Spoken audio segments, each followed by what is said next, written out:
Hey, good morning, friends. It's Joe. Welcome to my scripture reflection for Friday, June the 13th. Hope you're doing well on this Friday morning. June the 13th, Friday the 13th, is supposed to be unlucky if you are superstitious like that. I am not, and hopefully you're not either. I think we need to always have control of ourselves and understand what is real and what is not. Some of these fears that come into our life and some of these thoughts that we are accustomed to believing, some of them are not true. We have to always look inwardly at ourselves, gain our own strength, and go forward with that.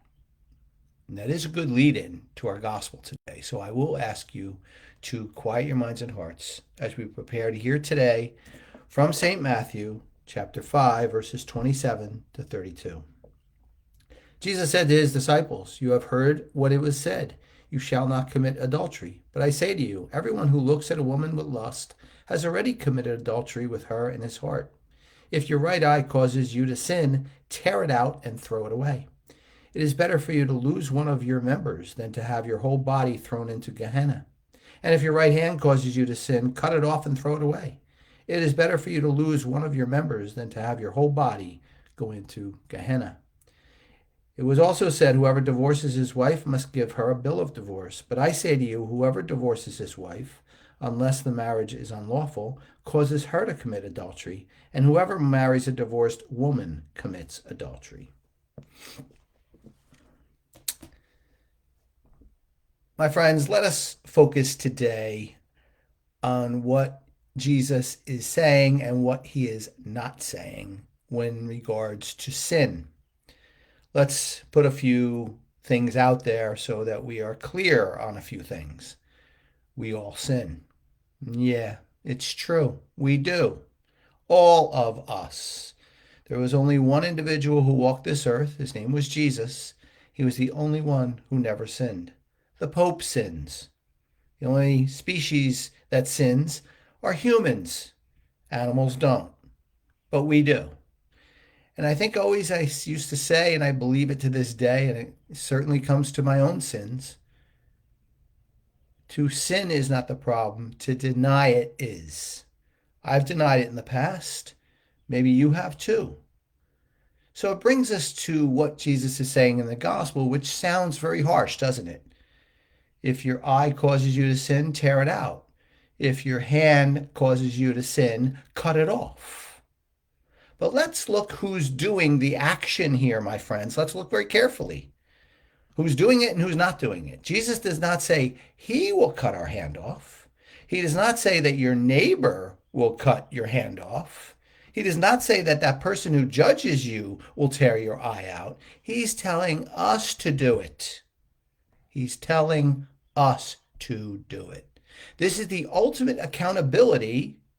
What Jesus is putting before us, he's telling us to handle our own sinfulness. And yes, he's using an extreme example to make a point.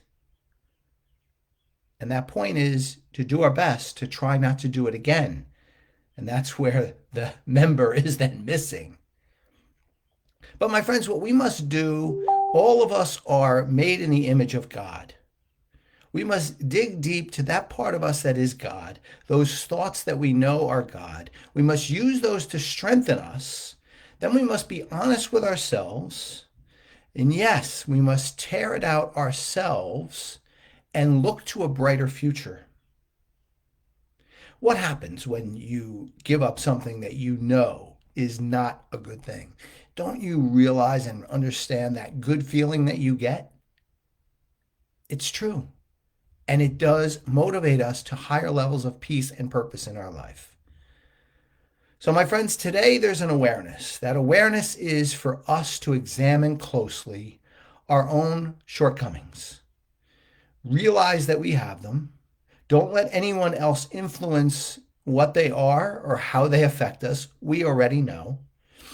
Make sure we look within the God within us to give us strength to do what is necessary to cut them off. And then look to a brighter place in our life where we are not only in peace with ourselves, we're at peace with God, and peace with everyone else. Well, my friends, that's my message for you on this Friday. As always, I hope it is helpful for you and you could take it into your day and through your weekend. I look forward to being back with you on Sunday with another scripture reflection. I always welcome your comments and your thoughts on this reflection, and I always appreciate your presence here with me. I want to wish you and your loved ones a beautiful Friday, and I will see you back here on Sunday. Take care, everyone.